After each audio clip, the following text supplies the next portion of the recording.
ஆண்டவரும் இரட்சகருமாகிய இயேசு கிறிஸ்துவின் திருப்பெயரிலே காலை வேளையிலே அன்போடு வாழ்த்துக்களை தெரிவித்துக் கொள்கிறேன். இருந்த வண்ணமாகவே தலை வணங்கி பிரார்த்தனை செய்வோம்.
பரிசுத்தமும் அன்பும் இரக்கமும் கிருபையும் மிக நல்ல ஆண்டவரே, இந்த காலை விடைக்காக மக்கள் நாங்கள் நன்றி செலுத்துகிறோம்.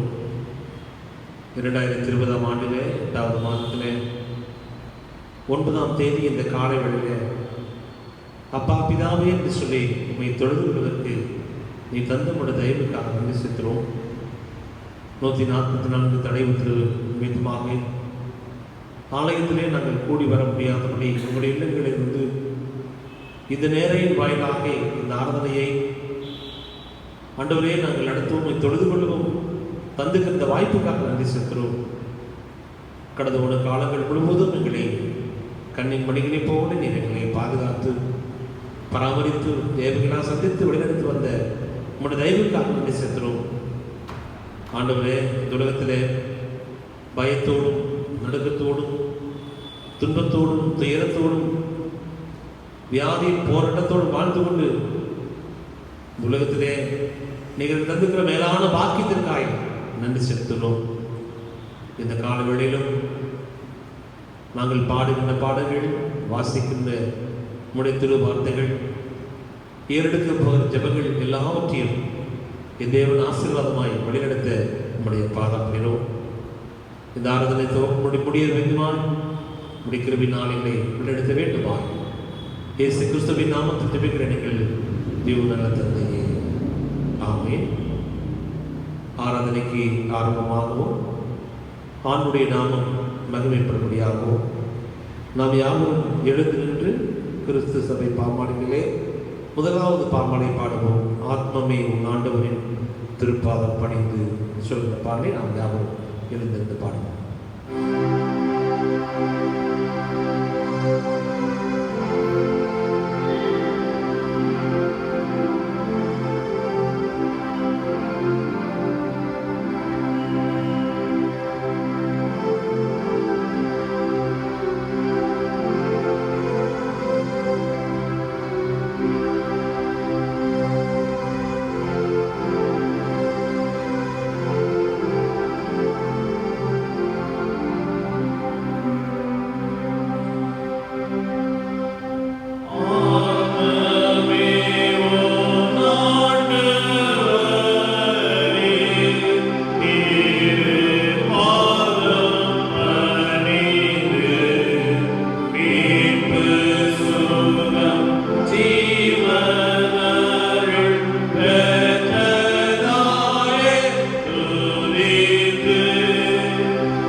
நின்ற வண்ணமாகவே காலை மாலை ஆராதனை முறைமைகளிலே இரண்டாம் ஆராதனை முறைமையை நாம் பின்பற்றுவோம். முதலாம் பக்கம், நாம் கடவுளை தொழுவோம். கடவுள் ஆவியாய் இருக்கிறார். அவரை தொழுது கொள்ள ஆவியோடும் உண்மையோடும் அவரை தொழுது கொள்ள வேண்டும். நம்முடைய பிதாவாகிய கடவுளாலும் கர்த்தராகிய இயேசு கிறிஸ்துவினாலும் உங்களுக்கு கிருபையும் சமாதானமும் உண்டாவதாக. இது கர்த்தருடைய நாள். இதிலே களிகூர்ந்து மகிழப்படுவோம். சூரியன் உதிக்கும் திசை தொடங்கி அது அஸ்தமிக்கும் திசை மட்டும் கர்த்தருடைய நாமம் துதிக்கப்படுவதாக. நான்காம் பக்கம், ஆண்டவரே ரோதனைகளை திறந்திரணும், அப்பொழுது வாயுடைய புகழை அறிவிக்கும். பிதாவுக்கும் குமாரனுக்கும் பரிசுத்தாவிக்கும் மகிமை உண்டாவதாக. ஆதியிலும் எப்பொழுதுமான சதா காலங்களிலும் மகிமை உண்டாவதாக. திரிய கடவுளை போற்றுதல். சேனைகளின் கடவுளாகிய கர்த்தரே, நீர் பரிசுத்த பரிசுத்த பரிசுத்த, வானமும் பூமியின் மகிமையினால் நிறைந்திருக்கின்றன. உன்னதத்திலே ஓசன்னா. நாமத்தினாலே வந்தவர் வருகிறமான ஸ்தோத்திரிக்கப்பட்டவர். உன்னதத்திலே ஓசன்னா. கடவுளே நீர் பரிசுத்தர். கடவுளே நீர் பரிசுத்தர். சர்வ வல்லவரே நீர் பரிசுத்தர். வல்லவரே நீர் பரிசுத்தர். சாவாமை உடையவரே நீர் பரிசுத்தர். சாவாமுடையவரே நீர் பரிசுத்தர். ஆண்டவரே, எங்களுக்காய் சிலுவையை அறையுண்ட மீட்பரே, எங்கள் மேல் கிருபையாயிரும். ஆண்டவரே, எங்களுக்காக சிலுவையில் அறைந்த மீட்பரே, எங்கள் மேல் கிருபையாயிரும். பரிசுத்த ஆவியாகிய ஆண்டவரே, எங்கள் மேல் கிருபையாயிரும். பரிசுத்த ஆவியாகிய ஆண்டவரே, எங்கள் மேல் கிருபையாயிரும். ஆண்டவரே, எங்கள் ஜெபங்களையும் ஆராதனையும் ஏற்றுக்கொண்டு எங்கள் மேல் கிருபையாயிரும். ஆண்டவரே, எங்கள் மேல் மனதுருகி எங்கள் மேல் கிருபையாயிரும். ஆறாம் பக்கம், பாவரிக்கை. நமக்கு பாவங்களை என்பமையானால் நம்மை வஞ்சிக்கலாகும். நமக்குள் உண்மையிலே நமது பாவங்களை அறிக்கையிட்டால் பாவங்களை நமக்கு மன்னித்து எவ்வித அநீதி நீங்கி நம்மை சுத்திகரிப்பதற்கு அவர் நம்பத்தக்க ஒரு நீதி உள்ளவர். நான் எழுதி என் தகப்பத்திற்கு போய், தகப்பனே, பரத்து விரோதமாகவும் முது பார்வையிலும் பாவம் செய்தேன். இனிமுடன் மகன் என்று சொல்லப்படுவதற்கு நான் பாத்திரம் நல்லது. உம்முடைய கூலிக்காரில் ஒருவனாக என்னை வைத்துக் கொள்கின்றேன். கடவுளுடைய ராஜ்யம் சமீபித்திருக்கிறது. மனம் திரும்பி நற்செய்திலே நம்பிக்கை நீங்கள். நமது பலவீனுக்காக பிறப்பிக்க முடியாத பிரதான ஆசிரியர் இருக்கிறாமல் எல்லா விதத்திலும் நம்மை போல் பாவமில்லாத பிரதான ஆசிரியரே நமக்கு இருக்கிறார். ஆகவே நாம் யாவரும் ஒழுங்கால் பண்ணிட்டு அமைதியாக நம்மை நாமே சோதனை செய்வோம்.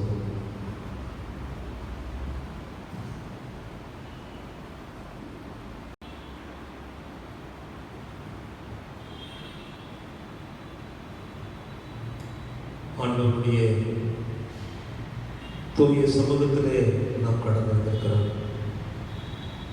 கடந்து போன காலங்களிலே நம்முடைய நினைவினாலும் சிந்தனையினாலும் நம்முடைய அறிவினாலும் கடவுளுக்கு பிரியமில்லாத காரியங்களை நாம் செய்திருப்போமேனால் இந்த நாளிலே, இந்த வேளையிலே அவைகளை அறிக்கை செய்து விட்டு விடுவதற்கு கடவுள் தருணத்தை கிருபையாக தந்திருக்கின்றார். பாவங்களை மறைக்கிறவன் வாழ்வடைய மாட்டான்.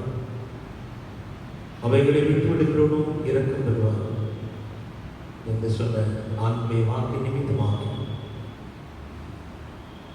நம்முடைய பாவங்களையும் அக்கிரமங்களையும் நம்முடைய மீறுதல்களையும் ஆண்டுடைய சமூகத்தில் அறிக்கை செய்யவும் அதை விட்டுவிடவும் கடவுள் இந்த காலவெளியில் உன்னதமான ஆசீர்வாதத்தை கடவுள் நமக்கு கிருபையாய் தந்திருக்கின்றார்.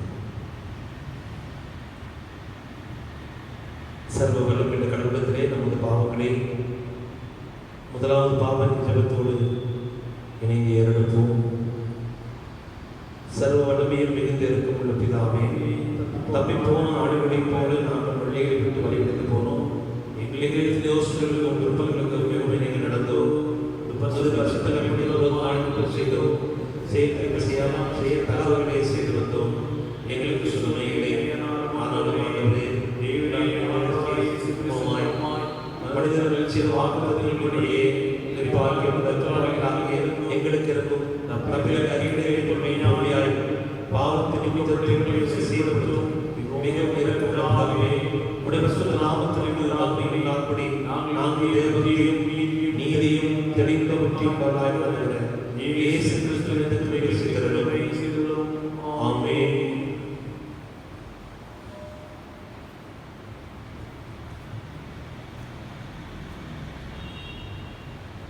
சர்வ வல்லமையில் உள்ள ஆண்டவர் பாவமன்னிப்பு பாவமன்னிப்பு வாழ்க்கை சீர்படுவதற்கான காலத்தையும் பரிசுத்தாவின் தேர்தலையும் தந்தருவாராக.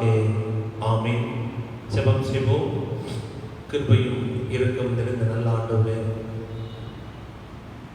இந்த உலகத்திலே படைத்து உலகத்தில் மனுக்குலத்தை படைத்து மனுக்குலத்தின் மேன்மையை கருதி குடும்பமாக அமைத்து அந்த குடும்பத்தின் வழியாக ஆசீர்வாதத்தை பெறுவதற்கு நீ தந்தோட தயவுக்காக நன்றி செல்கிறோம். திருமணம் என்று சொல்லுகின்ற அமைப்பின் வழியாக மனுக்குலத்தை செம்மைப்படுத்தி மனுக்குலத்தை ஆண்டவரை விருத்தி அடைந்த செய்ய எங்கள் அன்பின் ஆண்டவரே நன்றியோடு உம்மை துதிக்கிறோம், சோதரிக்கிறோம். அப்படிப்பட்ட ஆசீர்வாதத்தின் வழியாக உம்மை நாங்கள் இன்னும் விசுவாசத்திலே உறுதியாய் நிலைத்திருக்கவும் உம்முடைய திருநாமத்தை மேம்படுத்தவும் அருள்தார். இயேசு கிறிஸ்துவின் நாமத்தில் ஜெபிக்கிறேன் எங்கள் ஜீவனும் நல்ல தந்தையே, ஆமென். சபையார் அமர்வோம். திருமறை பாடம் வாசிக்க கேட்போம். தெரிந்து கொள்ளப்பட்ட சுவிசேஷ வேத பாடம் மத்தேயுக்கு எழுதின சுவிசேஷம் 19ஆம் அதிகாரம் வசனங்கள் 3 முதல் 6 வரை. மத்தேயு 19ஆம் அதிகாரம் வசனங்கள் 3 முதல் 6 வரை. அப்பொழுது பரிசேயர் அவரை சோதிக்க வேண்டும் என்று அவரிடத்தில் வந்து, புருஷனானவன் தன் மனைவியை எந்த முகாந்தரத்தினாகிலும் தள்ளிவிடுவது நியாயமா என்று கேட்டார்கள். அவர்களுக்கு அவர் பிரதியுத்தரமாக, ஆதியிலே மனுஷரை உண்டாக்கினவர் அவர்களை ஆணும் பெண்ணுமாக உண்டாக்கினார் என்பதையும், இதே நிமித்தம் புருஷனானவன் தன் தகப்பனையும் தன் தாயையும் விட்டு தன் மனைவியோடு இசைந்திருப்பான், அவர்கள் இருவரும் ஒரே மாம்சமாக இருப்பார்கள் என்று அவர்கள் சொன்னதையும் நீங்கள் வாசிக்கவில்லையா? இப்படி இருக்கிறபடியினால் அவர்கள் இருவராயிராமல் ஒரே மாம்சமாக இருக்கிறார்கள். ஆகியால் தேவன் நினைத்ததை மனுஷன் பிரிக்காதிருக்க கடவன் என்றார். வாசிக்க வேண்டிய சுவிசேஷ வேத பாடம் வாய்சாற்று கிறிஸ்துவே உமக்கு ஸ்தோத்திரம் உண்டாகும். அருளுரைக்கு ஆயத்தமாகவும் பாமாலை 356 பாடுவோம். பாடலின் முடிவில் நம் மத்தியிலே வந்திருக்கின்ற சிஎஸ்ஐ எழுத்துவதை போல சேகரத்தின் ஆயிரவர்கள் ஆண்டுடைய வார்த்தையை நம்மோடு பகிர்ந்து கொள்வார்கள். பாமாலை 356.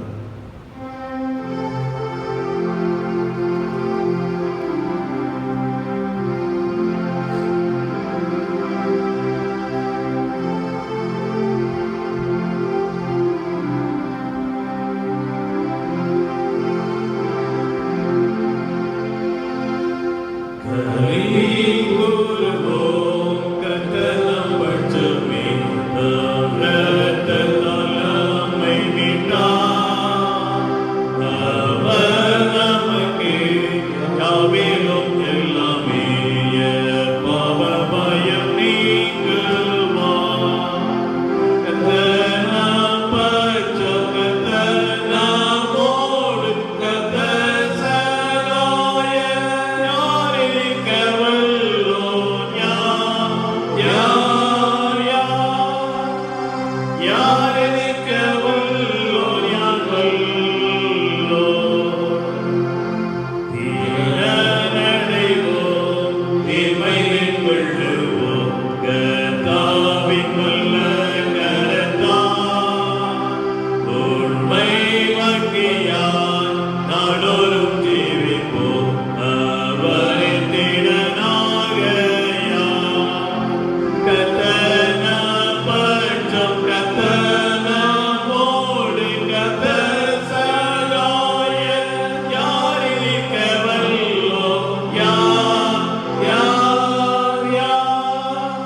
கடவுளுடைய வார்த்தைக்கு என்று சொல்லி ஆயத்தப்பட்டிருக்கிற நாம் தலைகளை தாழ்த்தி நாம் ஜெபம் செய்வோம்.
கிருபையுள்ள நல்ல ஆண்டவரே,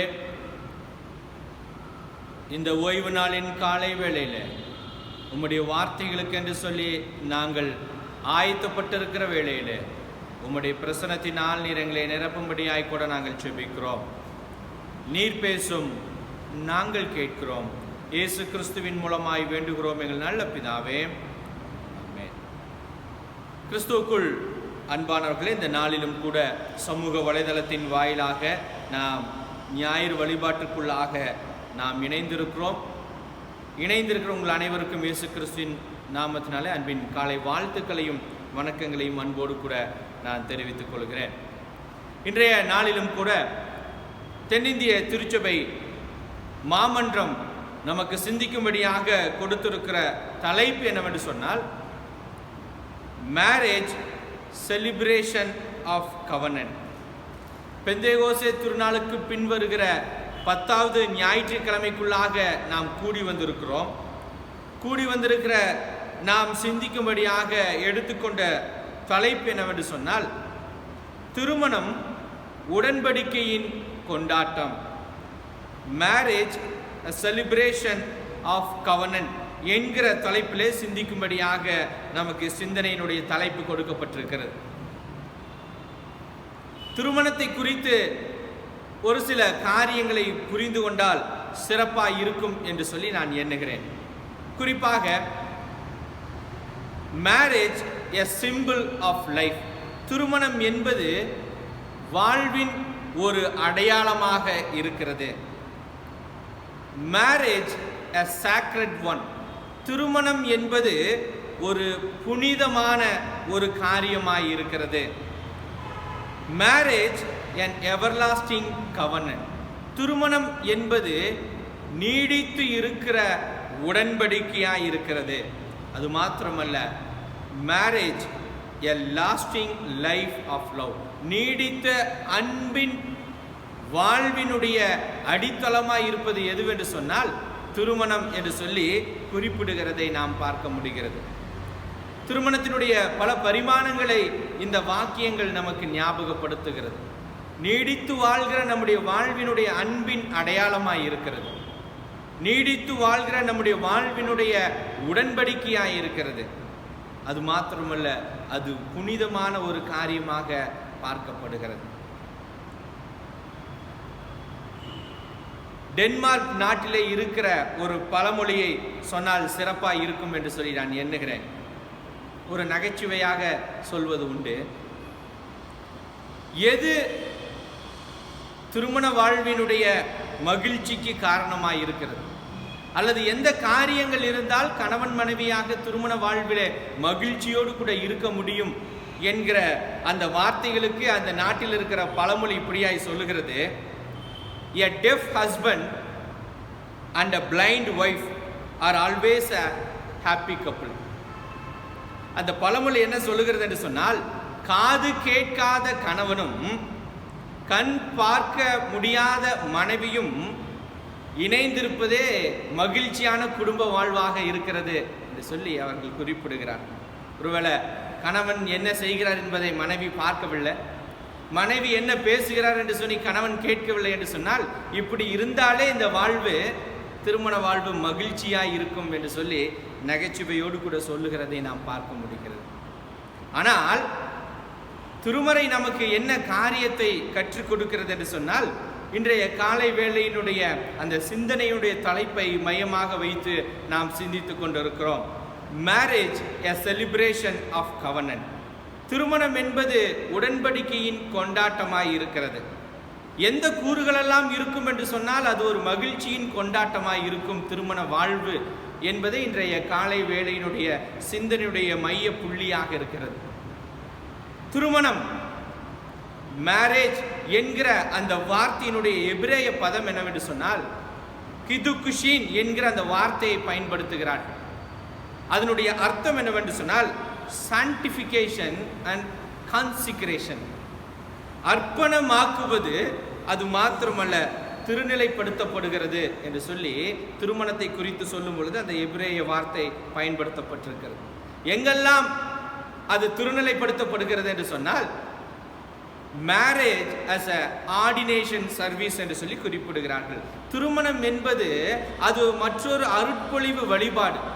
காரணம் என்னவென்று சொன்னால் அவர்கள் அர்ப்பணிப்பு வாழ்வினுடைய வழிபாட்டின் கொண்டாட்டம் என்பது அவர்கள் திருமண வாழ்விலே தொடங்குகிற ஒரு நிகழ்வாக இருக்கிறது என்று சொல்லி அவர்கள் சொல்லுகிறதை நாம் பார்க்க முடிகிறது. அது மாத்திரமல்ல, ரூத் கிரகாம் என்கிற ஒரு பெண்மணி திருமணத்தை குறித்து சொல்லும் பொழுது அவர் இப்படியாய் சொல்லுகிறார்: A good marriage is between two forgivers. ஒரு நல்ல திருமண வாழ்வு என்பது எதின் அடிப்படையில் இருக்கிறது என்று சொன்னால் இரண்டு நல்ல மன்னிக்கும் குணங்கள் இருக்கிற நபர்களிடத்திலேயே நல்ல திருமண வாழ்வு இருக்கிறது என்று சொல்லி அவர் குறிப்பிடுகிறதை நாம் பார்க்க முடிகிறது. சிறப்பாக இன்றைய நாளின் காலை வேளையில வாசிக்க கேட்ட நற்செய்தி பகுதி என்பது மத்தேயு நற்செய்தி நூல் 19ஆம் அதிகாரம் வசனங்கள் 3 தொடங்கி 9 வரையும், அது மாத்திரமல்ல அதனோடு கூட தொடர்பாக இருக்கிற மற்றொரு பகுதி என்னவென்று சொன்னால் மார்க் நற்செய்தி நூல் 10ஆம் அதிகாரம் வசனங்கள் 1 முதல் 12 வரை இருக்கிற பகுதி. இந்த பகுதிகளை புரிந்து கொள்ள வேண்டும் என்று சொன்னால் இதனோடு கூட தொடர்பாக இருக்கிற பழைய ஏற்பாட்டினுடைய திருமறை பகுதியையும் நாம் புரிந்து கொள்வது அவசியமாக இருக்கிறது. தொடக்க நூல் 2ஆம் அதிகாரம் வசனங்கள் 18 தொடங்கி 25 வரை இருக்கிற அந்த வசனங்களுடைய பின்னணியிலேயே இந்த பகுதியை நாம் புரிந்து கொள்ள நாம் அழைக்கப்பட்டிருக்கிறோம். வாசிக்க கேட்ட அந்த நற்செய்தி பகுதி நமக்கு சொல்ல வருகிற உண்மை என்னவென்று சொன்னால், முதல் மற்றும் 2 வசனங்களை நாம் வாசிப்போம் என்று சொன்னால் அதை நாம் புரிந்து கொள்வதற்கு ஏதுவாயிருக்கும். முதல் வசனத்தில் இப்படியாய் சொல்லப்பட்டிருக்கிறது: இயேசு இந்த வசனங்களை சொல்லி முடித்த பின்பு அவர் கலிலேயாவை விட்டு யோர்தானுக்கு அக்கறையான யூதேயாவின் எல்லைகளுக்கு வந்தார். திரளான ஜனங்கள் அவருக்கு பின் சென்றார்கள். அவளிடத்தில் அவர்களை சொஸ்தமாக்கினார் என்று சொல்லி சொல்லப்பட்டது. இயேசு கிறிஸ்து தன்னுடைய கலிலேயா திருப்பணியை முடித்துவிட்டு அவர் எருசலேமை நோக்கி பயணப்படுகிறதை நாம் பார்க்க முடிகிறது. ஆங்கிலத்தில் இதை டிராவல் நரேட்டிவ் என்று சொல்லி குறிப்பிடுகிறார்கள். பயணத்தில் சொல்லப்பட்டிருக்கிற திருமறை பகுதிகள் என்று சொல்லி. ஜெர்மனி தேசத்தை சார்ந்த புதிய ஏற்பாட்டு அறிஞர் ஹான்ஸ் கொன்சல்மேன் இப்படியாய் குறிப்பிடுகிறார்: The travel narrative is a Christological development. இயேசு கிறிஸ்து எருசலேமை நோக்கி பயணப்படுகிற அந்த பயணத்தில் நடக்கிற நிகழ்வுகள் எதை குறிக்கிறது என்று சொன்னால் இயேசு கிறிஸ்துவினுடைய இயலை நாம் புரிந்து கொள்வதற்கு அடித்தளமாய் இருக்கிறது என்று சொல்லப்பட்டிருக்கிற ஒரு பகுதியாய் இருக்கிறது. அப்படி என்று சொன்னால் முதல் 2 வசனங்களிலே சொல்லப்பட்டிருக்கிற அந்த வார்த்தைகள் எதை குறிக்கிறது என்று சொன்னால், இயேசு கிறிஸ்து கலிலேயா திருப்பணியை முடித்து பயணப்படுகிறதை நாம் பார்க்க முடிகிறது.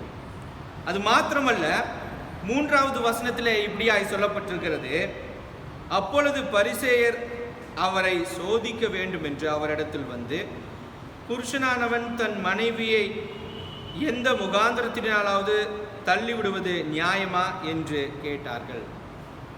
இதை நாம் புரிந்து கொள்ள வேண்டும் என்று சொன்னால், இயேசு கிறிஸ்து வாழ்ந்த காலத்தில் 2 விதமான குழுக்கள் இருந்தது, அல்லது 2 விதமான ஸ்கூல்ஸ் ஆஃப் தாட், கருத்தியல்கள் இருந்தது. முதல் கருத்தியல் என்னவென்று சொன்னால், ஹிலேல் என்கிற ஒரு கருத்தியல்.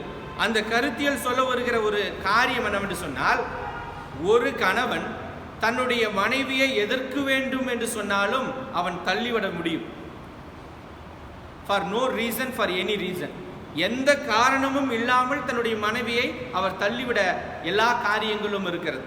ஒருவேளை கணவன் டீ வேண்டும் என்று சொல்லி கேட்கிறார், அவர் கொண்டு வந்து கொடுக்கும் பொழுது மனைவி அதில் சர்க்கரை குறைவாக இருக்கிறது என்று சொன்னால் அதை சொல்லியே அவரை தள்ளிவிட முடியும்.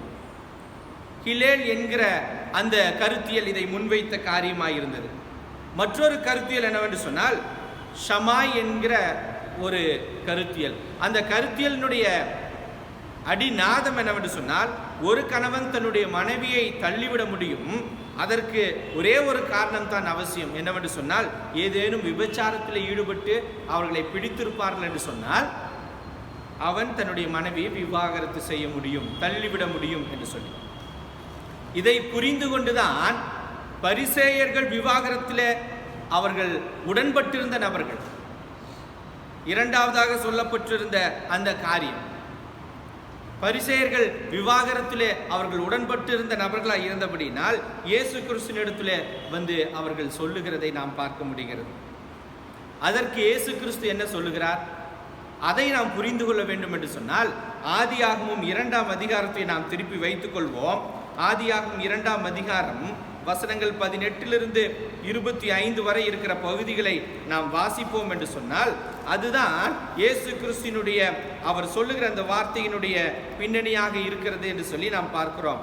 அவர் சொல்ல வருகிற செய்தி என்னவென்று சொன்னால், திருமணம் என்பது வெறும் சடங்குகள் என்பது அல்ல, மாறாக இயேசு கிறிஸ்து அதன் வாயிலாக கடவுள் ஏற்படுத்தின ஒரு உடன்படிக்கை என்பதை மீண்டும் ஞாபகப்படுத்துகிறதை நாம் பார்க்க முடிகிறது. வசனங்கள் 18 தொடங்கி 25 வரை இருக்கிற அந்த வசனங்களை நீங்கள் வாசிப்பீர்கள் என்று சொன்னால், அங்கு எப்படி கடவுள் படைக்கப்பட்ட அந்த நிகழ்வை குறித்து சொல்லப்பட்டிருக்கிறது. இன்னும் ஆழமாக சொல்ல வேண்டும் என்று சொன்னால், இன்றைய காலை வேளையினுடைய சிந்தனையுடைய தலைப்பை ஒத்து நாம் புரிந்து கொள்வோம் என்று சொன்னால், அங்கு கடவுள் சொல்ல வருகிற காரியம் என்னவென்று சொன்னால், எ செலிப்ரேஷன் ஆஃப் பார்ட்னர்ஷிப், கூட்டுறவின் கொண்டாட்டமாய் இருக்கிறது திருமணம் என்று சொல்லி இந்த திருமறை பாடம் நமக்கு சொல்லப்படுகிறதை நாம் பார்க்க முடிகிறது. திருமணம் என்பது கடவுள் ஏற்படுத்தின அந்த உடன்படிக்கை என்பதை மீண்டும் அங்கு இயேசு கிறிஸ்து அவர் ஞாபகப்படுத்துகிறதை நாம் பார்க்க முடிகிறது. வசனங்கள் 21வது வசனத்தை நாம் பார்ப்போம் என்று சொன்னால், அதில் சொல்லப்பட்டிருக்கிற செய்தி அதுவாகவே இருக்கிறது. அப்பொழுது தேவனாகிய கர்த்தர் ஆதாமுக்கு அயர்ந்த நித்திரையை வரப்பண்ணினார், அவன் நித்திரை அடைந்தான். அவர் அவன் விலா எலும்பில் ஒன்றை எடுத்து அந்த இடத்தை சதையினால் அடைத்தார்.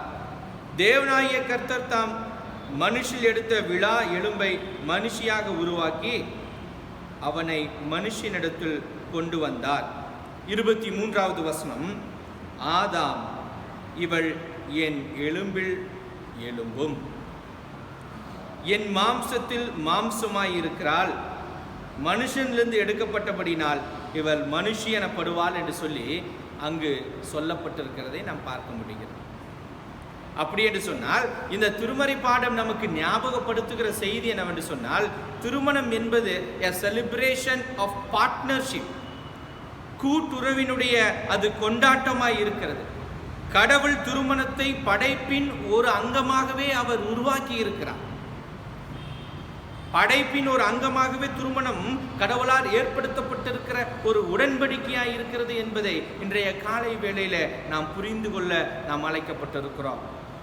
அது மாத்திரமல்ல, இதை தொடர்ந்து நீங்கள் வாசிக்க கேட்ட பகுதியை இன்னும் ஆழமாய் சிந்திப்பீர்கள் என்று சொன்னால், என்னிலிருந்து எடுக்கப்பட்டிருக்கிறாள் என்பதின் மூலம் நாம் புரிந்து கொள்ளுகிற ஒரு செய்தி என்னவென்று சொன்னால், it is a celebration of honorability. மேன்மையின் ஒரு கொண்டாட்டமாக நாம் மதிக்க பழகிக்கொள்ள வேண்டும். குறிப்பாக இந்த கொரோனா பெருந்தொற்று காலங்களிலே வாழ்ந்து கொண்டு இருக்கிற நாம், மத்திய அரசினுடைய அந்த கள ஆய்வில் சொல்லப்பட்டிருக்கிற ஒரு செய்தி என்னவென்று சொன்னால், இந்த கொரோனா லாக்டவுன் பீரியட்ல அதிகமான குடும்ப வன்முறைகள் நடத்தப்பட்டிருக்கிறது. நூற்றுக்கணக்கான குடும்ப வன்முறை நம்முடைய குடும்பங்களில், நாம் வாழுகிற இந்திய தேசத்தில், நாம் வாழுகிற தமிழகத்தில் நாம் செய்தித்தாள்களிலும் செய்தி சேனல்களில் நாம் பார்த்து கொண்டிருக்கிறோம். அப்படி என்று சொன்னால், திருமணம் என்பது வெறும் உடன்படிக்கையின் கூட்டுறவு என்பது மாத்திரமல்ல, கூட்டுறவின் கொண்டாட்டம் என்பது மாத்திரமல்ல, அது மேன்மையின் கொண்டாட்டமாய் இருக்க வேண்டும். எப்படி என்று சொன்னால், நாம் சக மனிதனை மதிக்க நாம் பழகிக்கொள்ள வேண்டும். திருமணம் என்பது நமக்கு ஞாபகப்படுத்துகிற ஒரு செய்தி என்னவென்று சொன்னால், it demands respect and equality for both. இருவருக்கும் மதிப்பையும் கனத்தையும் கொடுப்பதே திருமணமாய் இருக்கிறது என்று சொல்லி அதையே இயேசு கிறிஸ்து அங்கு ஞாபகப்படுத்துகிறதை நாம் பார்க்க முடிகிறது. இயேசு கிறிஸ்து சொல்ல வருகிற செய்தியும் அதுவாகவே இருக்கிறது என்று சொல்லி நாம் புரிந்து கொள்ள நாம் அழைக்கப்பட்டிருக்கிறோம். இதனுடைய பின்னணியிலேயே நாம் வாசிக்க கேட்ட மத்தேயு நற்செய்தி நூல் 19ஆம் அதிகாரம் வசனங்கள் 3 தொடங்கி அதற்கு பிற்பாடு இருக்கிற பகுதிகளை நாம் வாசிக்கும் பொழுது நாம் புரிந்து கொள்ள இருக்கிற செய்தியும் அதுவாகவே இருக்கிறது. 19ஆம் அதிகாரம் 4வது வசனத்தை நீங்கள் வாசிப்பீர்கள் என்று சொன்னால், இயேசு கிறிஸ்து அங்கு அதை கோடிட்டு காண்பிக்கிறார். கடவுளுடைய திட்டம் என்ன திருமணத்தில், திருமணத்தை குறித்து கடவுள் என்ன யோசித்தார் என்ன என்பதை குறித்து அங்கு சொல்லப்பட்டிருக்கிற ஒரு செய்தி. இயேசு கிறிஸ்து உபாகமம் 24ஆம் அதிகாரம் வசனங்கள் 1 to 4 வரை இருக்கிற பகுதிகளை கோடிட்டு காண்பிக்காமல், ஆதியாகமம் 2ஆம் அதிகாரத்திலும் ஆதியாகமம் 1ஆம் அதிகாரம் 27வது வசனத்திலிருந்தும் கோடிட்டு காண்பிப்பதனுடைய நோக்கம் என்ன என்பதையும் புரிந்து கொள்ள நாம் அழைக்கப்பட்டிருக்கிறோம். அதையே திருச்சபை சிந்திக்கவும் கடமைப்பட்டிருக்கிறது. இயேசு கிறிஸ்து விவாகரத்து என்கிற அந்த காரியத்தை புறந்தள்ளுகிறதை நாம் பார்க்க முடிகிறது. கடவுள் திருமணத்தை எதற்கு ஏற்படுத்தினார்? இட் இஸ் பர்மனன்ட், அது நித்திய காலத்திற்குமானது. It is the intention of God. கடவுளுடைய திட்டம் என்பது, திருமணம் என்பது நீடித்திருக்க வேண்டிய ஒரு வாழ்வின் அங்கமாக, நீடித்து வாழ்கிற அன்பின் அடையாளமாய் திருமணம் இருக்க வேண்டும் என்பதே கடவுளுடைய திட்டமாய் இருக்கிறது என்று சொல்லி, it is our priority and permanence. இதுவே நாம் கொடுக்க வேண்டிய முதன்மையான ஒரு தன்மையாய் இருக்கிறது. Marriage bond is sacred in God's eyes. கடவுளுடைய பார்வையில் திருமணம் என்பது புனிதமான ஒரு பந்தமாக, ஒரு உறவாக பார்க்கப்படுகிறது. Marriage is a lifetime commitment. நம்முடைய வாழ்வினுடைய கடைசி நிமிடம் வரைக்கும் நாம் வாழ்கிறோம் என்று சொன்னால் அதனுடைய அர்ப்பணிப்பாக திருமணம் இருக்கிறது. அதனால்தான் திருமணம் வாக்குறுதி கொடுக்கும் பொழுது சுகத்திலும் துக்கத்திலும் இன்பத்திலும் மரணம் நம்மை பிரிக்கும் வரை என்று சொல்லி நாம் ஆலயத்திலே வாக்கு கொடுக்கிறோம். திருமணம் என்பது it is a lifetime commitment. திருமணத்தை குறித்து நாம் புரிந்து கொள்ள வேண்டிய ஒரு காரியமாய் இருக்கிறது. இயேசு கிறிஸ்து 3 காரியங்களை அங்கு கோடிட்டு காண்பிக்கிறார். முதலாவது காரியம் என்னவென்று சொன்னால், மார்க் நற்செய்தி நூல் 10ஆம் அதிகாரம் 6வது வசனத்திலேயும் அந்த காரியத்தை இயேசு கிறிஸ்து சொல்வதை மார்க் பதிவு பண்ணப்பட்டிருக்கிற ஒரு செய்தியாய் இருக்கிறது. திருப்பி வைத்துக் கொள்ளுங்கள். மார்க் நற்செய்தி நூல் 10ஆம் அதிகாரம் 6வது வசனம், ஆகிலும் ஆதியிலே மனுஷரை சிருஷ்டித்த தேவன் அவர்களை ஆணும் பெண்ணுமாக உண்டாக்கினார். ஆணும் பெண்ணுமாக தேவன் படைத்து அவர்களை இந்த பூமியிலே பழுகி பெருகும்படியாக தேவன் தன்னுடைய அனாதி திட்டத்தை வைத்திருந்தார் என்று சொல்லப்பட்டிருக்கிறது. முதல் காரியம். இரண்டாவது காரியம், ஆதியாகமம் 2ஆம் அதிகாரம் 24வது வசனத்தில் சொல்லப்பட்டிருக்கிறது போல அவர்கள் ஒருமித்து வாழுகிற அந்த உறவின் அடையாளமாய் இருக்கிறது. அது மாத்திரமல்ல, மத்தேயு 19ஆம் அதிகாரம் 6வது வசனத்தில் சொல்லப்பட்டிருக்கிறது, இப்படி இருக்கிறபடியினால் அவர்கள் இருவராயிராமல் ஒரே மாம்சமாய் இருக்கிறார்கள். ஆகையால் தேவன் இணைத்ததை மனிதன் பிரிக்காதிருக்க கடவன் என்றார் என்று சொல்லி இயேசு கிறிஸ்து சொல்லுகிறதை நாம் பார்க்க முடியும். ஒருவேளை நாம் வாழுகிற நம்முடைய கலாச்சாரங்களிலே அல்லது நமக்கு தெரிந்த பாரம்பரியங்களிலே சொல்லுகிற ஒரு செய்தி என்னவென்று சொன்னால், ஓர் உயிர் இரு உடல், ஓர் உயிர் இரு உடல். ஆனால் திருமறை என்ன சொல்லுகிறது என்று சொன்னால், இவர்கள் ஒரே மாம்சமாய் இருக்கிறார்கள், ஈர் உயிராக இருக்கிறார்கள் என்று சொல்லி சொல்லப்பட்டிருக்கு. இதற்கு இருக்கிற வேறுபாடை நீங்கள் புரிந்து கொள்ள வேண்டும். நாம் வாழுகிற நம்முடைய சமுதாயம் சொல்லுகிறது ஒன் சோல் டூ பாடிஸ். ஆனால் திருமறை நமக்கு என்ன சொல்லுகிறது என்று சொன்னால், ஒன் பாடி, ஒரே மாம்சமாய் இருக்கிறார்கள், ஈர் உயிராக இருக்கிறார்கள் என்று சொல்லி சொல்லப்பட்டிருக்கிறதை நாம் பார்க்க முடிகிறது. அதை தொடர்ந்து 7வது வசனத்தில் அதே பரிசேயர்கள் இயேசு கிறிஸ்துவிடத்தில் கேட்கிறார்கள், அப்படியானால் மோசே கொடுத்த அந்த தள்ளு சீட்டை கொடுத்து இதெல்லாம் செய்யலாமே என்று சொல்லி சொல்லும் பொழுது 8வது வசனத்தில் அவர் சொல்லுகிறார், அதற்கு அவர், உங்கள் மனைவிகளை தள்ளிவிடலாம் என்று உங்கள் இருதய கடினத்து நிமித்தம் மோசே உங்களுக்கு இடம் கொடுத்தார், ஆதி முதலாய் அப்படி இருக்கவில்லை. இயேசு கிறிஸ்து மீண்டுமாக எங்கு வருகிறார் என்று சொன்னால், உபாகம் 24ஆம் அதிகாரம் அல்ல, மாறாக ஆதியாகம் 2ஆம் அதிகாரத்தையே அவர் கோடிட்டு காண்பிக்கிறார். மோசே சொன்னார் உங்களுடைய இருதயத்தின் கடினத்தின் நிமித்தம், ஆனால் ஆதி முதலாய் அப்படி இல்லை, கடவுள் அப்படி படைக்கவில்லை. கடவுளுடைய திட்டம் என்னவென்று சொன்னால், ஆணும் பெண்ணுமாய் படைத்து இந்த பூமியிலே இது ஒரு அன்பின் அடித்தளமான ஒரு சமூகம் உருவாக்கப்பட வேண்டும் என்பதே கடவுளுடைய திட்டமாய் இருந்தது. உங்களுடைய இருதயத்தின் கடினத்து நிமித்தம் இப்படி இருந்தது என்று சொல்லி அவர் சொல்லுகிறதை நாம் பார்க்க முடிகிறது. இப்படியாய் ஆங்கிலத்தில் ஒரு வார்த்தை சொல்லப்படுகிறது, மேரேஜ், திருமணம் என்பது sharing of all circumstances of life. திருமணம் என்பது நம்முடைய வாழ்வில் நாம் சந்திக்கிற எல்லா சூழ்நிலைகளிலும் பகிர்ந்து கொள்ளுகிற ஒரு காரியமாய் இருக்கிறது என்று சொல்லி, திருமணம் என்பது கான்ஸ்டன்ட்லி லிவிங் டுகெதர் இன் டிஃபிகல்ட் டைம்ஸ்.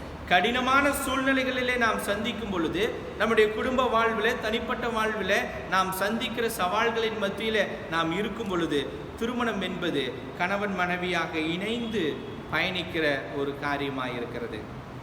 அது மாத்திரமல்ல, திருமணத்தினுடைய அடிப்படை கூறாக இருப்பது எதுவென்று சொன்னால், basics of marriage is togetherness.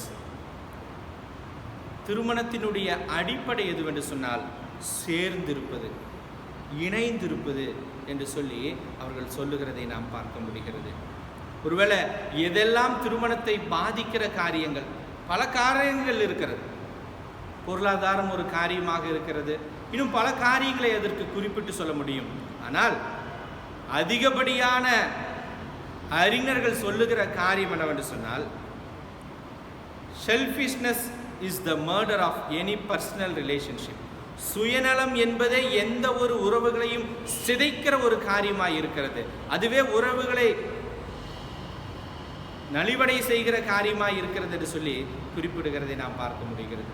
கிறிஸ்துவுக்குள் பிரியமானவர்களே, வாசிக்க கேட்ட திருமறை பாடம், சிந்தித்த திருமறை பாடம், தியானித்த இந்த திருமறை பாடம் நமக்கு சொல்ல வருகிற செய்தி என்னவாய் இருக்கிறது? 3 செய்திகள் இன்றைய காலை வேளையில் நமக்கு நேராக வந்திருக்கிறது. முதலாவது, திருமணம் என்பது a celebration of partnership. திருமணம் என்பது கூட்டுறவின் கொண்டாட்டமாய் இருக்கிறது. திருமணம் என்பது a celebration of honorability, மேன்மையை கொண்டாட்டமாய் இருக்கிறது. மூன்றாவது காரியம், திருமணம் என்பது a celebration of creation purpose, படைப்பின் நோக்கத்தின் கொண்டாட்டமாய் இருக்கிறது. இந்த 3 கூறுகளும் ஒருமித்து இருக்கும் என்று சொன்னால், நாம் சிந்தித்த அந்த மைய புள்ளியோடு கூட நீங்கள் தொடர்புபடுத்துவீர்கள் என்று சொன்னால் a celebration of covenant. இந்த 3 கூறுகளும் இருக்கும் என்று சொன்னால், திருமணம் என்பது உண்மையாகவே அது ஒரு உடன்படிக்கையின் கொண்டாட்டமாக இருக்கும் என்பதில் எந்த ஒரு சந்தேகமும் இல்லை.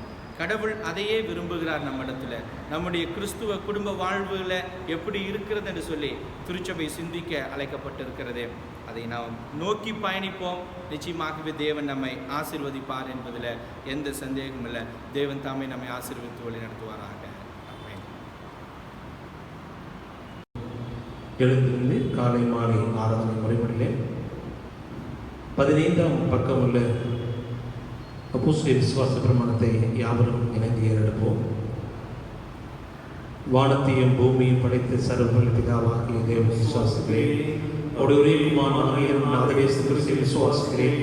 அவர் பரிசுத்த ஆவியினாலே கன்னிமரியாதையிலிருந்து பிறந்தார். பொந்திய பிலாத்தின் காலத்தில் பாடுபட்டு சிலுவையில் அறைந்து மரித்து அடக்கப்படப்பட்டு பாதாளத்தில் இறங்கினார். 3 நாள் மருத்துவம் எழுந்திருந்தார். பரமகிரிக்கு ஏறி சென்று இருக்கிறார். அவ்விடத்திலிருந்து உயிரோடு மருத்துவ நியாயத்திற்கு வருவார். பரிசுத்த ஆவியை விசுவாசிக்கிறேன். பொதுவாக சபையில் பரிசுத்தவான் ஐக்கியமும் பாவ மன்னிப்பும் சரீர உயிர்த்தெழுதலும் நித்திய ஜீவனும் உண்டு விசுவாசிக்கிறேன். ஆமென். கர்த்தர் உங்களோடு இருப்பாராக. ஜெபம் செய்வோம். முழங்கால் படிட்டு நாம் ஜெபிக்கலாம். கர்த்தாவே எங்களுக்கு இறங்கும், கர்த்தாவே எங்களுக்கு இறங்கும், பரமண்டலத்தில் எங்கள் பிதாவே, நாம் பரிசுத்தப்படுவதாக, விராஜ்யமுள்ளதாக, சிஸ்டமர்களே பூமியிலேயும் செல்வதாக, அனுலாபத்தை நெருங்கால் எங்களுக்கு உலகமாய் மன்னிக்கிறது போல எங்கள் குற்றம் எங்களுக்கு மன்னியும். எங்களை சோதிக்கும் பிரவேசிக்க நம்மள் தீமையை விதித்துக் கொள்ளும். ராஜ்யம் வல்லமை கல்வியை நிறைவடையவில்லை. ஆமென். ஆண்டவரே முதற்கத்தை எங்களுக்கு காண்பியும், எங்களுக்கு அருளை செய்யும். ஆண்டவரே எங்களை ஆண்டவர்களை வழிநடத்தியும் அவர்களுக்கு பரிபூரண ஞானத்தை கொடுத்தருளும். உம்முடைய பணிவிடைக்காரருக்கு நீதியை தரிப்பியும், ஜனத்தை சந்தோஷப்படுத்தும். ஆண்டவரே உமது ஜனத்தை ரட்சியும், சுதந்திரத்தை ஆசீர்வதியும். ஆண்டவரே எங்கள் காலத்தில் சமாதானத்தை தந்தருளும். கடவுளே இதயத்தை சுத்திகரியும், உம்முடைய பரிசுத்த ஆவியிடத்திலே எடுத்துக்கொள்ளாதேயும். சமாதானம் ஜெயிப்போம். சமாதான காரணமே சிந்தேவர்களுமாகிய கடவுளே, உயர்விலே நித்திய தேவனுடைய செயத்திலே மேசுவாதீனம் தேவரிலே தென்பாகுடன் நடிகராகிய நாங்கள் எந்த விட உடம்பின் பயப்படாது. எங்கள் சத்துக்கள் செய்கிற எல்லா ஆபத்திலிருந்து எங்கள் ஆண்டு பேசும் நாடுகளை காப்பாற்றியவர்களும். ஆமீன். தேவ கிருபைக்காக ஜெபிப்போம். சர்வ வல்லமையுள்ள நித்திய கடவுளே, நாங்கள் சுகப்படுத்தி வந்த பரமபிதாவாகிய ஆண்டவரே, இந்நாள் மிகுந்த வல்லமையை காப்பாற்றி நாங்கள் யாரும் பார்த்து உட்படாமல் எவ்விதமான மோசத்துக்கு அகப்படாமல் முத பார்வைக்கு நீதியாக செய்ததற்கு நாங்கள் செய்த எல்லாருக்கும் நடத்தி எண்ண வேண்டும் என்று எங்கள் ஆண்டவரே கிறிஸ்து மூலமாய் வேண்டிக் கொள்கிறோம். ஆமீன். கிருபையும் இறக்கம் நிறைந்த நல்ல ஆண்டவரே, இந்த காலை வேலைக்காக மக்கள் நாங்கள் நன்றி செலுத்துகிறோம். இந்த காலை வேளையிலும் ஆண்டுடைய கிருபையை தேடி இறக்கத்தை தேடி எங்களை உலக நாட்களை முடக்கி அப்பா பிதாவை என்று சொல்லி உடைய சமூகத்திலே ஏறெடுப்ப தந்த தெய்வத்துக்காக நன்றி செலுத்துகிறோம். தேசத்துக்காக வருகிறோம். COVID-19 என்று சொல்லுகிற தொற்று வியாதி உலகம் எங்கும் அதிகமாக பரவிக்கொண்டு வருகின்ற பொழுது ஆண்டவரே, மக்கள் பயத்தோடும் நடுக்கத்தோடும் கலக்கத்தோடும் வாழ்ந்து கொண்டு வருகின்ற பொழுது ஆண்டவர் தாமே எல்லாவற்றிலிருந்தும் ஆண்டவர் விடுதலை தர வேண்டும் என்று உடைய பாதத்தை நாங்கள் நினைக்கிறோம். நீர் அப்படி தருகிற மனித தயவுக்காக நன்றி செலுத்துகிற சுவாமி. இந்த தேசத்தில் இன்னும் மேலை நாடுகளிலே இந்த தொற்று வியாதி ஆண்டவரே அதிகரித்துக் கொண்டு வருகின்ற பொழுது இதிலிருந்து ஆண்டவரே மக்களுக்கு சுகத்தையும் பலனையும் ஆரோக்கியத்தையும் ஆண்டவர் கிருபையாய் தர வேண்டும் என்று பாதத்திலே நாங்கள் கெஞ்சிக்கிறோம். எங்களுடைய பாவங்கள் அக்கிரமங்கள் எங்களுடைய வீரர்கள் இதற்கு தடையாக இருக்கிறார். கடவுள் தாமே தயவாய் இறங்கி எங்களை ஆசீர்வாதமாய் மன்னித்து எங்களை வழிநடத்த வேண்டும் என்று பாதத்தை நாங்கள் நினைக்கிறோம். குறிப்பாக சுவாமி இந்திய தேசத்திற்காக வருகிறோம். இந்திய தேசத்துடைய பிரதமருக்காக, மத்திய அமைச்சர்களுக்காக, மாநிலத்தின் முதல் அமைச்சர்களுக்காக, அனைத்து மந்திரிமார்களுக்காக நான் செபிக்கிறோம். ஒரு வழியாக ஆண்டவரே, உலகம் முழுவதும் நடைபெறுகிற உடைய ஆட்சி தாய் மக்கள் நன்றி செலுத்துகிறோம். எல்லா அதிகாரமும் உடைய சமூகத்திலே இருக்கிறது. அந்த அதிகாரங்கள் எல்லாம் நீர் பகிர்ந்து கொடுத்திருக்கிறீர் சுவாமி. அந்த அதிகாரத்தின் அடிப்படையில் உடைய பிள்ளைகளை கொண்டு வழிநடத்துகிற நம்முடைய தயவுக்காய் மக்கள் நாங்கள் நன்றி செலுத்துகிறோம். குறிப்பாக தமிழகத்துக்காக வருகிறோம். இந்த COVID-19 சொல்கிற தொற்று வியாதி நிமித்தமாக மக்கள் ஒவ்வொரு நாளும் படுகிற துன்பங்கள் கஷ்டங்கள் இதிலிருந்து ஆண்டு விடுதலை தர வேண்டும் என்று நம்முடைய பாதத்தை நினைக்கிறோம். குறிப்பாக காவல்துறைக்காக ஆண்டவரே, மருத்துவ துறைக்காக தூய்மை பணியாளர்களுக்காக ஆட்சேபிக்கிறோம். தன்னுடைய இன்னுயிரை துச்சமென்று மதித்து ஆற்றி வருகின்ற தொண்டுக்காக நன்றி செலுத்துகிறோம். அவர்களை ஆசீர்வதியும். இந்த நோய் நிமித்தமாக பாதிக்கப்பட்டு மருத்துவமனை இருக்கிற மக்களுக்காக ஜெபிக்கிறோம். நல்ல சுகத்தை தாருங்க ஆண்டவரே. இந்த நோய் நிமித்தமாக ஆண்டவரே மரணத்தை ஆண்டவரே மரணத்தின் வழியாக இருந்து வருகிற அந்த குடும்பங்களுக்காக ஜெபிக்கிறோம். ஆறுதலையும் தேர்தலையும் ஆண்டவர் தாமே தந்து வெளியிடுத்த உங்களுடைய பாதம் பெறும். இந்த நோயினுடைய ஆண்டவரை தாக்கம் அதிகரித்துக் கொண்டு செல்லுகின்ற பொழுது அதிலிருந்து தப்பித்துக் கொள்வதற்கு ஆண்டவரை மாற்று வழிகளை எங்களுக்கு தந்து வழிநடத்த வேண்டும் என்று உடைய பாதத்திலே நடக்க நினைக்கிறோம். அப்படி தருவீர் என்று சொல்லி நம்பிக்கையோடு உடைய சமுத்திர வருகிறோம். உலகமே எதிர்த்து நின்றாலும் எங்களுக்கென்று எங்களுக்காக யுத்தம் செய்கின்ற கடவுள் நீரெல்லோடு உடன் இருக்கிறேன் என்பதை ஆண்டவரே ஒவ்வொரு நாளும் விசுவாசத்தோடு உடைய சமுத்திர வருகிறோம். நீர் பொருட்படுத்திக் கொள்ளும். எங்களை வழிநடத்தும். எங்களை ஆசீர்வதியும். எங்களுடைய திருச்சபைக்காக திருச்சபையில் இருக்கிற ஒவ்வொரு குடும்பங்களுக்காக உங்களுடைய சமத்திலே நாங்கள் வருகிறோம். ஒவ்வொரு குடும்பங்களையும் தனித்தனியாக பேர்களாக ஆசீர்வதியும். குழந்தைகள் முதல் பெரியவர் வரையாக இருக்கின்றவர்களே ஒவ்வொருவரையும் கடவுள் போதுமாய் இருந்து வழிநடத்த நம்முடைய பாதம் நேரும். இந்த லாக்டவுன் நாட்களிலே கடவுள் இந்த குடும்பத்து மக்களுக்கு அனைத்து தேவைகளையும் சந்திக்க வேண்டும் என்னுடைய பாதத்திலே நாங்கள் கண்டிக்கிறோம். பெண்களை சங்கத்திற்காக, ஆண்களை சங்கத்திற்காக, சண்டே ஸ்கூலுக்காக, இன்னுமாக நடைபெறுகிற கிராம ஊழியர்களுக்காக நமக்கு நாங்கள் நன்றி செலுத்துகிறோம். கடவுள் தம்முடைய ஊழியர்களை செய்து வருகிற நம்முடைய பிள்ளைகளை நீர் ஆசீர்வதியும். எங்களுடைய போதனை சேகரத்தின் தலைவர், செயலர், பொருளர், கமிட்டி அங்கத்தினர்கள், பிசிடிசி உறுப்பினர்கள் அனைவருக்காக நான் செபிக்கிறோம். அனைவரையும் நீர் ஆசீர்வதி சுவாமி. எங்களை திருச்செயல் மூலமாக நடைபெறுகிற கிராம ஊழியர்களுக்காக நன்றி செலுத்துகிறோம். ஆண்டவர் அப்படிப்பட்ட ஆசீர்வாதத்தை தந்து வழிநடத்த உங்களுடைய பாதம் பெறும். எங்களுடைய கோவை திருமணத்திற்காக திருமணத்தினுடைய பேராயர் அம்மா, அட்மினிஸ்ட்ரேட்டிவ் செக்ரட்டரி, ஃபைனான்ஸ் அட்மினிஸ்ட்ரேட்டர், அனைத்து குருமார்கள், நீக்கன்மார்கள், நற்செய்தி பணியாளர்கள், திருமணத்தின் மூலமாக நடைபெறுகிற அத்தனை திரு பணிகளுக்காகவும் உங்களுடைய பாதத்திலே வருகிறோம். கடவுள் எல்லாவற்றையும் நேர்த்தியாய் உண்மையாய் உத்தவமாய் செய்ய கிருபை தாரும். உலகமெங்கும் நடைபெறுகிற நற்செய்தி பணிகளுக்காக நான் செபிக்கிறோம். பணிகளை ஆசீர்வதியும். இந்த நாட்களிலே உடைய திருப்பணிகள் செய்ய முடியாதபடி இடையூறுகள் வந்திருந்தாலும் கடவுள் செபத்தின் வழியாக அநேக மக்களை எழுப்பித் தர வேண்டும் என்று கெஞ்சுகிறோம். எங்களுடைய பொது செயலத்தின் வழியாக வைத்திருக்கிற ஜப குழுக்கள் காட்சிக்கிறோம். குறிப்பாக ஒவ்வொரு நாளும் ஆண்டவரே நடைபெறுகிற இந்த ஜப குழுக்கள் வழியாக இருக்கிற ஜபங்கள் எல்லாவற்றையும் கேட்டு ஆமென்றும் ஆமென் என்று பதில் தருகிற நம்முடைய தயவுக்காக நன்றி செலுத்துகிறோம். இந்த புதிய கல்வி ஆண்டுக்குள்ளாக அடியெடுத்து வைத்திருக்கிற நம்முடைய பிள்ளைகளுக்காக செபிக்கிறோம். ஆண்டவரே, என்ன படிக்க வேண்டும், எங்கு படிக்க வேண்டும் என்று சொல்லுகின்ற ஒரு பெரிய எதிர்பார்ப்போடு ஆண்டவரே பிள்ளைகளும் பெற்றோர்களும் காத்திருக்கிறார்கள். கடவுள் ஏற்ற காலத்திலே நீதாமே நல்ல ஆலோசனை தந்து ஆசீர்வதித்து வழிநடத்த வேண்டும் என்று பாதத்திலே நாங்கள் கண்டிக்கிறோம். அனாதைகள், திக்கற்றவர்கள், ஏழைகள், விதவைகள், மற்றெல்லா மக்களுக்காக நான் செபிக்கிறோம். ஆண்டவர் உடைய திருமண சித்தத்தின் வழியாக வழிநடத்த உடைய பாதத்திலும் அடியனுக்காகவும் குடும்பத்துக்காகவும் பிள்ளைகளுக்காகவும் தயக்க செபிக்கிறோம். கடவுள் ஆண்டவரை நீதாமே உடைய கிருபையினால் எங்களை வழிநடத்திக் கொண்டு வருகிற உடைய தயவுக்காக நன்றி செலுத்துகிறோம் சுவாமி. இத்தருணத்தில் ஒருவனப்பட்டு உண்மை நோக்கி எங்கள் பொதுவான விண்ணப்பங்களை செய்ய எங்கள் கிருபை இணைத்து சர்வ வல்லமையுள்ள கடவுளே, 2 பேராவது 3 பேராவது என் நாமத்தினாலே கூடிவரும்போது உடைய கேள்வி அருள் செய்வேன் சொல்லி வாக்களை இருக்கிறீரே. கர்த்தாவே, அடியாராக எங்களுக்கு வேண்டியது உண்டாக எங்கள் விருப்பங்களையும் வேண்டுதல் இப்பொழுது நிறைவேற்றி இம்மையிலே சந்தித்து அறிகிற அறிவில் மறுமையிலே நித்திய ஜீவனும் எங்களுக்கு கட்டளையிட்டர்களும். ஆமீன்.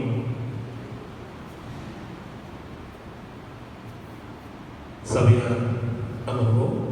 சபையாருக்கு அறிவிக்கப்பட வேண்டிய அறிவிப்பு வாசிப்போம். நமது கர்த்தரும் இரட்சகருமாகிய இயேசு கிறிஸ்துவை எங்கும் தொழுது கொள்ளுகிற திருச்சபை மக்கள் யாவருக்கும் போதக சேகர குழுவின் சார்பாக வாழ்த்துக்களையும் இயேசு கிறிஸ்துவின் இனிமையான நாமத்தினாலே ஸ்தோத்திரங்களையும் செலுத்துகிறோம். இந்த நாளிலும் நம் மத்தியிலே வந்து தேவ செய்தி அளித்த ஆயர் அருள் திரு ஸ்டீஃபன் அவர்களுக்கு போதக சேகர குழுவின் சார்பாக நன்றியை தெரிவித்துக் கொள்கிறேன். லெந்துகாண்ட உண்டியல் மற்றும் பிடியரிசி எடுத்து வைத்திருப்பவர்கள் முடியுமானால் ஆலயத்திற்கு கொண்டு வந்து ஆயரிடம் கொடுத்து ஜெபித்து செல்லும்படியாக அன்போடு கேட்டுக்கொள்கிறோம். அப்படி கொடுக்க இயலாதவர்கள் ஆராதனையின் ஆரம்பத்தில் கொடுக்கப்பட்டுள்ள கைபேசி எண்ணிற்கு தொடர்பு கொண்டால் தங்களது இல்லங்களுக்கு வந்து பெற்றுக்கொள்ளப்படும். கடந்த நிதியாண்டிற்கான சந்தா நிலுவை மற்றும் ஏல பாக்கி வைத்திருக்கிறவர்கள் இந்த மாத இறுதிக்குள் செலுத்தி முடிக்கும்படியாக அன்போடு கேட்டுக்கொள்கிறோம். சந்தா கவர் ஆலய ஊழியர் திரு மூர்த்தி மான்சிங் அவர்கள் மூலமாக தங்களது இல்லங்களுக்கு கொடுத்து அனுப்பப்படும். சந்தா கொடுக்க விரும்புகிறவர்கள் அவர் மூலமாகவே கொடுத்து அனுப்பும்படியாக அன்போடு கேட்டுக்கொள்கிறோம். நமது ஆலயத்தில் உள்ள உதவி குழுவின் மூலமாக தேவை உள்ள இயலாதவர்களுக்கு மளிகை பொருட்கள் மற்றும் இதர தேவைகளை சந்திக்க தேவன் கிருபை புரிந்து வருகிறார். அந்தபடியாக நாம் அநேக குடும்பங்களுக்கு மளிகை பொருட்கள் மற்றும் தேவையானவைகளை வாங்கி கொடுக்க சபையாரும் ஆண்டவரை அறியாத மற்றவர்களும் ஏவப்பட்டபடி கொடுத்து உதவியினீர்கள். அதற்காக தேவனுடைய நாமத்தினாலே நன்றியும் வாழ்த்துக்களையும் தெரிவித்துக் கொள்கிறோம். அந்தபடியாக நமது சபையின் உதவிக்குழு செய்கிறதான அந்த பணிகளை நமது சபை திருமண்டல உறுப்பினர் திரு கிறிஸ்டோபர் ராஜா சுந்தர் ஐயா மூலமாக அறிந்து கொண்ட ஒசூர் ஆர்டிஓ சோதனை சாவடியில் பணிபுரிகிறதான திரு மாரிமுத்து என்பவர் ரூபாய் 17,000 கொடுத்து 10 குடும்பங்களை சந்திக்கும்படியாக அவர்களுக்கு மளிகை பொருட்கள் எல்லாம் வாங்கி கொடுக்கும்படியாக தேவனாலே ஏவப்பட்டு கொடுத்தார்கள். அதன் மூலமாய் நம்ம 10 குடும்பங்களை சந்திக்கவும் முடிந்தது. அவர்களுக்கு போதக சேகர குழுவின் சார்பாக நன்றியையும் தேவன் தாமே அவர்களின் குடும்பத்தை மென்மேலும் ஆசீர்வதித்து இப்படியாய் அநேகருக்கு கொடுக்கிறவர்களாய் உயர்த்த வேண்டுமாயும் ஜெபித்துக் கொள்கிறோம். அவர்களை ஆசீர்வதிக்கும்படியாக தேவனுடைய கரங்களில் ஒப்புக் கொடுக்கிறோம். நாம் இந்த நாளிலும் நமது தேசத்திற்காக ஜெபிக்க கடமைப்பட்டவர்களாக இருக்கிறோம். நோய் தொற்று ஒரு புறம் வேகமாய் பரவி வருகிறது. கடந்த நாட்களிலே நாம் எல்லாம் கேள்விப்பட்டதின்படியாக வெள்ளப்பெருக்கு அநேக மாநிலங்களிலே வெள்ளப்பெருக்கினாலே சேதங்கள் விளைந்து இருக்கிறதை பார்க்கிறோம். அநேக லட்ச மக்கள் வீடுகளை இழந்து போனார்கள் என்று பார்க்கிறோம். கடந்த நாளிலும் கேரள மாநிலத்திலே வெள்ளப்பெருக்கினாலே நிலச்சரிவிலே அநேகர் மரித்து போனார்கள். அநேகர் அடிப்படை தேவைகள் கூட சந்திக்க முடியாத நிலையில் இருக்கிறார்கள் என்பதையும் பார்க்கிறோம்.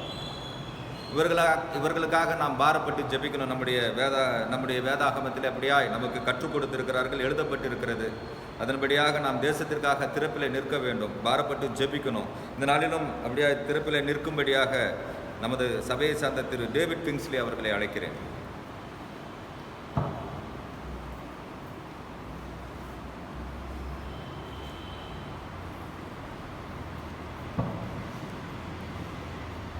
ஜெபம். எந்தன் ஜெப வேளை உம்மை தேடி வந்தேன், தேவா பதில் தாருமே. எந்தன் கோட்டை எந்தன் தஞ்சம் நீரே, உம்மை நான் நாடி வந்தேன். எந்தன் கோட்டை எந்தன் தஞ்சம் நீரே, உம்மை நான் நாடி வந்தேன். ஸ்தோத்திரம் ஆண்டவரே, இந்த நேரத்தை கொடுத்ததுக்காக ரொம்ப நன்றி ஆண்டவரே. எங்கே 2 பேர் 3 பேர் என் நாமத்தினாலே கூடியிருக்கிறீர்களோ அங்கே நான் இருப்பேன் என்று சொல்லி வாக்குத்தத்தம் பண்ணியிருக்கிறேன் ஆண்டவரே. அதுக்காக கொடி நன்றி ஆண்டவரே. இப்பொழுதும் ஆண்டவரே, நீ பெரியவர் ஆண்டவரே, நீர் வல்லவர் ஆண்டவரே, நீ பெரிய அதிசயங்களை காண்பிக்கிற தேவன் ஆண்டவரே. எத்தனையோ கேள்விகளை நாங்கள் கேட்பதற்கு முன்னவே எங்கள் விண்ணப்பத்தை நீர் பதில் அளிக்கிறீர் ஆண்டவரே. ஆமாண்டவரே, அதுக்காக கொடி நன்றி ஆண்டவரே. இப்பொழுதும் ஆண்டவரே, முதலாவதாக ஆண்டவரே, லெபனானில் நடந்த அந்த ஷிப் பிளாஸ்டுக்காக வருகிறோம் ஆண்டவரே. இதனால் எத்தனையோ குடும்பங்கள் ஆண்டவரே, அந்த மக்கள் ஆண்டவரே அவங்களுடைய உடைமைகளை இழந்து, அவர்களுடைய லவ்ட் ஒன்ஸை இழந்து இப்பொழுது இருக்கிறாங்க ஆண்டவரே. ஆமாண்டவரே, 80 மெம்பர்ஸ்ன்னு சொல்கிறாங்க ஆண்டவரே, கவுண்ட் ஆஃப் டெத். அது போக thousands and thousands of people has been injured ஆண்டவரே. ஆமாண்டவரே, நீர் அவர்களை தொட்டு சுகப்படுத்துங்க ஆண்டவரே. அவர்கள் இந்த நிலைமையிலே அவர்களை தேற்றி ஆறுதல் படுத்துங்க ஆண்டவரே. அவருக்கு வேண்டிய தேவைகள் எல்லாவற்றையும் பேசிக் நெசசிட்டிஸ் எல்லாம் கிடைக்க நீ கிருபை செய்யுங்க ஆண்டவரே. ஆமாண்டவரே, இப்படியாக ஒரு மனிதர் லெபனான் பீப்புள் சொல்வது என்னவென்றால், if you want to give something like a money or things, don't give to the government, it has been corrupted அப்படின்னு சொல்கிறாங்க ஆண்டவரே. ஆமாண்டவரே, அவ்வளோ கரப்டடாக இருக்கிறது போல ஆண்டவரே எங்களுக்கு தெரியாத ஆண்டவரே, நீர் உமக்கு தெரியும் ஆண்டவரே.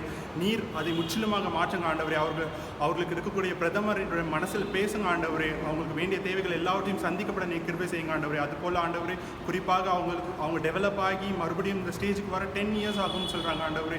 நீங்கள் அவங்களுக்கு பொறுப்பெடுத்துக் கொள்ளுங்க ஆண்டவரே. ஆமாண்டவரே, எல்லா சேதங்களும் முற்றிலுமாக கவர் பண்ணி கம்ப்ளீட்டாக எல்லாம் முடிந்து நல்லபடியாக அவர்கள் மறுபடியும் சமரச நிலைக்கு வர நீ கிருபை செய்யுங்க ஆண்டவரே. அதே போல் இரண்டாவதாக கோவிட் சிச்சுவேஷன்ஸ்க்காக வருகிறோம் ஆண்டவரே. இந்த கோவிட் சிச்சுவேஷன்ஸால் எத்தனையோ கண்ட்ரிஸ் பாதிக்கப்பட்டிருக்கு ஆண்டவரே. அவர்களுடைய தேவைகள் முற்றிலுமாக அன்றாட தேவைகளே இல்லாமல் கஷ்டப்படுகிறார்கள் ஆண்டவரே. ஆமாண்டவரே, எங்களுடைய இந்தியா கண்ட்ரீஸ்க்காக வருகிறோம் ஆண்டவரே. அதே போல் யுனைடெட் நேஷன்ஸ் ஆஃப் அமெரிக்காக்காக வருகிறோம் ஆண்டவரே. எத்தனையோ கண்ட்ரீஸ் இதனால் கஷ்டப்பட்டு இருக்காங்க ஆண்டவரே. அவர்கள் வியாதிப்பட்டு டெய்லி மீடியா கவுண்ட்ஸ் என்னவென்றால் 1 லட்சத்துக்கு மேலாக ஒரு நாளில் கவர் ஆகுறாங்க ஆண்டவரே. எல்லாம் வியாதிக்கு உட்பட்டு இருக்கிறார்கள் ஆண்டவரே. ஆமாண்டவரே, இந்த வேர்ல்டு லெவலில் இந்த கவுண்ட் இருக்கிறது ஆண்டவரே.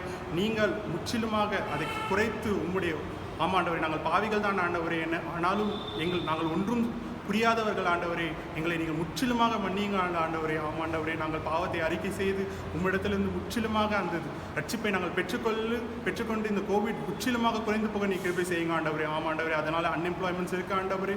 எத்தனையோ மக்கள் வேலைகளை இழந்து போகிறார்கள் ஆண்டவரே. அதே போல் இந்த இருக்கக்கூடிய சிச்சுவேஷன்ஸில் அவங்க துர்செய்திகள் தாங்க ஆண்டவரே நம்ம மீடியாஸில் ஃபுல்லாக பார்க்குறோம் ஆண்டவரே. ஆமாண்டவரே, அவர்கள் தூக்கு மாட்டிக்கிறாங்க, அவங்களுடைய அன்றாட தேவைகள் இல்லாமல் மற்றவர்களை கொலை செய்து விடுகிறார்கள் என்று குரோத செயல்கள் நடந்திருக்கிறது ஆண்டவரே. நீங்கள் பொறுப்பெடுத்துக் கொள்ளுங்க ஆண்டவரே. ஆமாண்டவரே, எல்லாம் குறைவுபட முற்றிலுமாக நீர் ஒரு ரட்சிப்பை தந்து எங்களை முற்றிலுமாக ஏற்றுக்கொள்ளுங்க ஆண்டவரே. ஆமாண்டவரே, அதுபோல் இந்த அன்எம்ப்ளாய்மெண்ட்ஸ்னால நிறைய பழைய கண்ட்ரீஸ்க்கு எல்லாமே ஒரு 100 years பேக்கில் போகிற மாதிரி ஒரு சிச்சுவேஷன்ஸ் வருகிறது ஆண்டவரே. அதனால் இன்னும் வேலை புதுசாக காலேஜ் முடிக்கிற ஸ்டூடெண்ட்ஸ்க்கோ மற்ற யாருக்குமே வேலை கிடைக்காதபடி இருக்கக்கூடிய சிச்சுவேஷன்ஸ் வருகிறது ஆண்டவரே. ஆமாண்டவரே, நீர் அதை முற்றிலுமாக பொறுப்பெடுத்துக் கொள்ளுங்க ஆண்டவரே. எல்லாவற்றையும் நீங்கள் மாற்றுங்க ஆண்டவரே. அதுபோல் டிபார்ட்மெண்ட்ஸ் வைஸாக பார்க்கும்பொழுது மருத்துவத்துறை, சுகாதாரத்துறை, அதுபோல் துப்புரவு தொழிலாளர்கள், காவலாளர்கள் எல்லாம் இரவும் பகலும் பாராமல் எங்களுக்காக வேலை செய்கிறார்கள் ஆண்டவரே. அவர்களை பார்த்துக்கொள்ளுங்க ஆண்டவரே. அவர்களுக்கு வேண்டிய தேவைகள் எல்லாவற்றையும் சந்தித்தள்ளுங்க ஆண்டவரே. அவங்களை உங்களுடைய ரத்த கோட்டைகளுக்குள்ளே மூடி மறைத்து காத்துக்கொள்ளுங்க ஆண்டவரே. ஆமாண்டவரே, அதே போல் மூன்றாவதாக இந்த வெள்ளப்பெருக்குக்காக வருகிறோம் ஆண்டவரே. இந்த வெள்ளப்பெருக்கு மிகவும் மழை நல்லது தான் ஆண்டவரே. ஆனால் இந்த வெள்ளப்பெருக்கால் நிறைய சிச்சுவேஷன்ஸ் மாறிக்கிறது ஆண்டவரே. ஆமாண்டவரே, கரையோரம் இருக்க மக்களை அப்புறப்படுத்தியிருக்காங்க ஆண்டவரே. அவர்களுடைய அன்றாட தேவையை அக்ரிகல்ச்சராக தான் இருக்கும் ஆண்டவரே. நீர் அவர்களை பொறுப்பெடுத்துக் கொள்ளுங்க ஆண்டவரே. அதே போல் நேற்று கேள்விப்பட்ட நியூஸில் படி இடுக்கி மாவட்டத்தில் வெள்ளப்பெருக்கால நிலைச்சரிவு வந்து 80 பேர் காணாமலே போய்விட்டிருக்கிறார்கள் ஆண்டவரே. அவர்கள் முற்றிலுமாக அவர்களை தேடும் பணி தீவிரப்படுத்தப்பட்டு இருக்கிறது ஆண்டவரே. அதுபோக 17 பேர் இறந்து போகிறார்கள் என்ற செய்தியை நாங்கள் கேள்விப்படுகிறோம் ஆண்டவரே.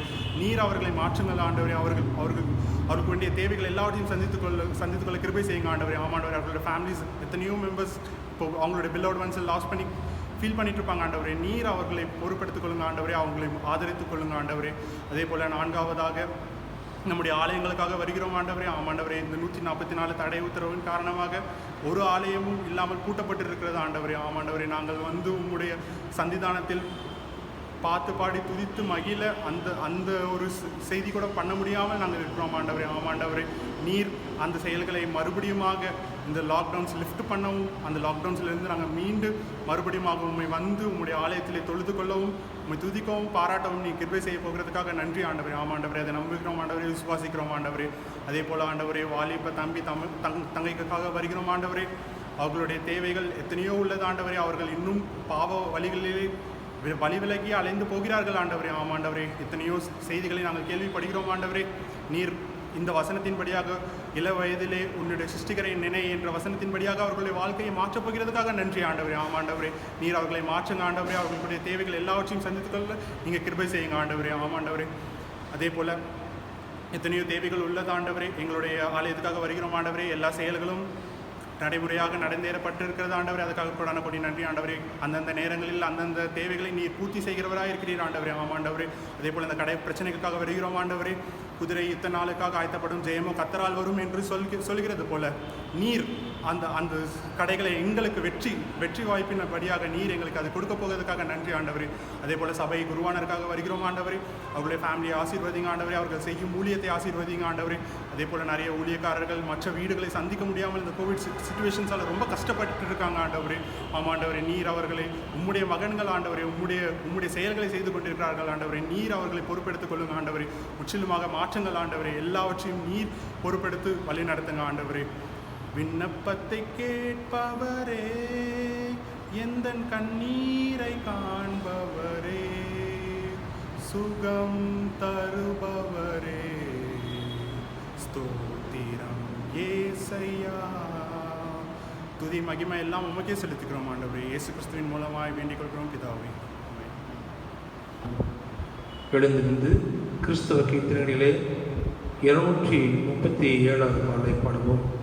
தந்தானை துதிப்போமே திருச்சபையாரே கவி பாடி பாடி என்று சொல்லுங்க. பாடலை பாடுகின்ற பொழுது நம்மை கத்தலுக்கென்று காணிக்கை சேகரிப்போம். குறிப்பாக உங்களுடைய இல்லங்களிலே உங்களுடைய உண்டியல் கலையில் இருக்கிற காணிக்கையை செலுத்துங்கள். இல்லை என்றால் ஒரு காணிக்கை பிரத்யேகமான ஒரு கவரை எடுத்து வைத்து அதில் படைக்கும்படியாக உங்களை அன்போடு நான் கேட்டுக்கொள்கிறேன்.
They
நாள்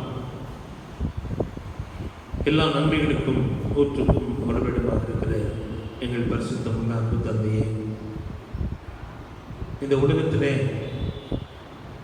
திருமணம் என்று சொல்லுகின்ற அமைப்பை உருவாக்கி அந்த உறவுக்குள்ளாக எங்களை வழிநடத்தி அந்த உறவினுடைய மேன்மையும் ஆசீர்வாதத்தையும் நாங்கள் பெற்று அனுபவிக்க வழங்கின எங்கள் அன்பின் ஆண்டவரே, நன்றியோடு உண்மை துதிக்கிறோம், சொந்திக்கிறோம். இந்த ஆராதனையிலே தொடக்கம் முடிய பரியந்தமாய் நம்முடைய திருப்பிரசனத்தினால எங்களை வழிநடத்தின நம்முடைய தயவுக்காக நன்றி செலுத்துகிறோம். படைத்த காணிக்காக நன்றி செலுத்துகிறோம். படைத்த நோக்கங்களை அறிந்திருக்கிறேன். அவைகளை ஏற்றுக்கொண்டு அங்கீகரித்து ஆசீர்வதித்து வழிநடத்த உடைய பாதப்படுகிறோம். இந்த உலகத்திலே மொத்த வேஷம் தெரியாமல் உடைய சித்தம் என்னதென்று அறிந்து அதை நிறைவேற்றுகின்ற மக்களாக உலகத்திலே நாங்கள் வாழ எங்களுக்கு கிருபைத்தார். பாடுகளும் துன்பங்களும் பயங்களும் நெருக்கங்களும் நிறைந்த உலகத்திலே வாழுகின்ற பொழுது இவை எல்லாவற்றையும் ஜெயித்த கடவுள் எங்களுடன் இருக்கின்றீர் என்று சொல்லுகின்ற உடன் இருப்பை உணர்ந்தவளாய் இந்த உலகத்திலே வாழ எங்களுக்கு அருள்தார். இந்த ஆராதனை துவக்க முடிவுமாய் உடைய கிருபை நான் வெளியிடத்து தயவுக்காக நன்றி செலுத்துகிறோம். கேட்டதும் கேட்க மறந்த அனைத்து ஆசீர்வாதங்களையும் தந்து வழிநடத்த வேண்டுமாய் இயேசு கிறிஸ்துவின் திருவள்ளியாய் பணிந்து மன்றாடுகிறோம் எங்கள் பரம தந்தையே, ஆமீன். என் ஆத்துமாவே கர்த்தரை ஸ்தோத்திரி, என் பொருளுமே அவருடைய பரிசுத்த நாமத்தை ஸ்தோத்திரி. என் ஆத்துமாவே கர்த்தரை ஸ்தோத்திரி, செய்த சர்வகாரங்களை மறவாதே, ஆமீன். நமது ஆண்டவராக இயேசு கிறிஸ்துவின் கிருபையும் பிதாவுடைய அன்பும் தூயாவின் நம் அனைவரோடும் இப்பொழுதும் எப்பொழுதும் நீடித்து நிலைத்திருப்பதாக.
சமாத்தோடே சென்று வாருங்கள். கர்த்தரின் நாமத்தினால்